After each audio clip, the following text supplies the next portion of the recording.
ഇപ്പോൾ പ്രശസ്ത സംഗീതജ്ഞനും പാട്ടുകാരനുമായ കാവാലം ശ്രീകുമാർ കൂടി നമുക്കൊപ്പം ചേരുന്നു.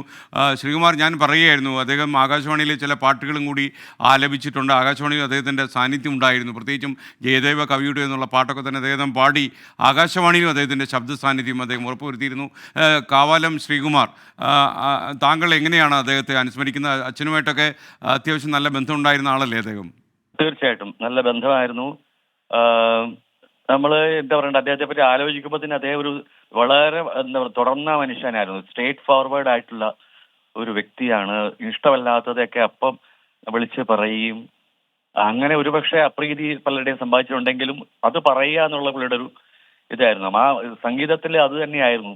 കാരണം എല്ലാവരുടെയും സംഗീതത്തിന്റെ അംശങ്ങൾ അദ്ദേഹം സ്വാംശീകരിച്ചിരുന്നു. അദ്ദേഹം എല്ലാവരുടെയും മറ്റു പല വലിയ മഹത്തായ ഗായകരുടെ എല്ലാം പാട്ടുകൾ അദ്ദേഹത്തിന് ഹൃദിസ്ഥമായിരുന്നു. രാത്രി കിടക്കാൻ നേരത്ത് അദ്ദേഹം ഇതിങ്ങനെ കേട്ടാണ് കിടന്നുകൊണ്ടിരുന്നത്.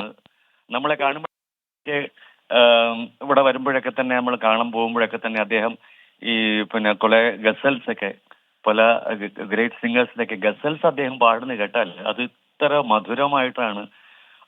സ്വന്തം പാട്ടിനേക്കാളും മറ്റുള്ളവരുടെ പാട്ടുകളെ അദ്ദേഹം വളരെ വളരെ ആസ്വദിച്ചൊരു വ്യക്തിയാണ്. അപ്പൊ ഈ നമ്മൾ ഒരു ഗായകന് വേണ്ട എല്ലാ ക്വാളിറ്റീസും മറ്റുള്ളവരുടെ പാട്ടുകൾ കേൾക്കുക, അവരെ അഭിനന്ദിക്കുക എന്നുള്ളതൊക്കെ ഒരു വലിയൊരു ഒരു മനുഷ്യന്റെ ഉള്ള ഒരു ക്വാളിറ്റിയാണ് അദ്ദേഹത്തിന് ഉണ്ടായിരുന്നത്.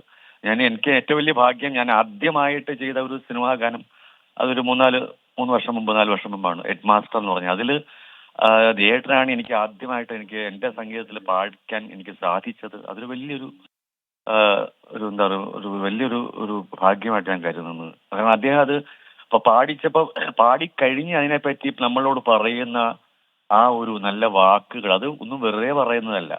അത് കേട്ട്, കാരണം ഇത് ഓരോ വരിയായിട്ടാണ് അദ്ദേഹം ആദ്യം പാടുന്നത്. അപ്പൊ പാടിക്കഴിഞ്ഞ് ഫുൾ ഒന്ന് കേട്ട് കഴിയുമ്പോഴത്തേക്ക് അദ്ദേഹത്തിന് അതൊരു വ്യത്യസ്തമായ ഗാനമാണ് എന്നൊക്കെ നമ്മളെ ഒരു പ്രോത്സാഹിപ്പിക്കുന്നത് മനസ്സിൽ നിന്നാണ്. അതൊരു വെറുതെ ഒരു ചുണ്ടിൽ നിന്ന് വരുന്ന വാക്കുകളല്ല. അതാണ് അദ്ദേഹത്തിന്റെ ഏറ്റവും വലിയ പ്രത്യേകത എന്ന് പറയുന്നത്. ഓക്കെ ശ്രീ, എന്തായാലും നമുക്കൊപ്പം ചേർന്നതിന് വളരെ സന്തോഷം. കാവാലം ശ്രീകുമാർ.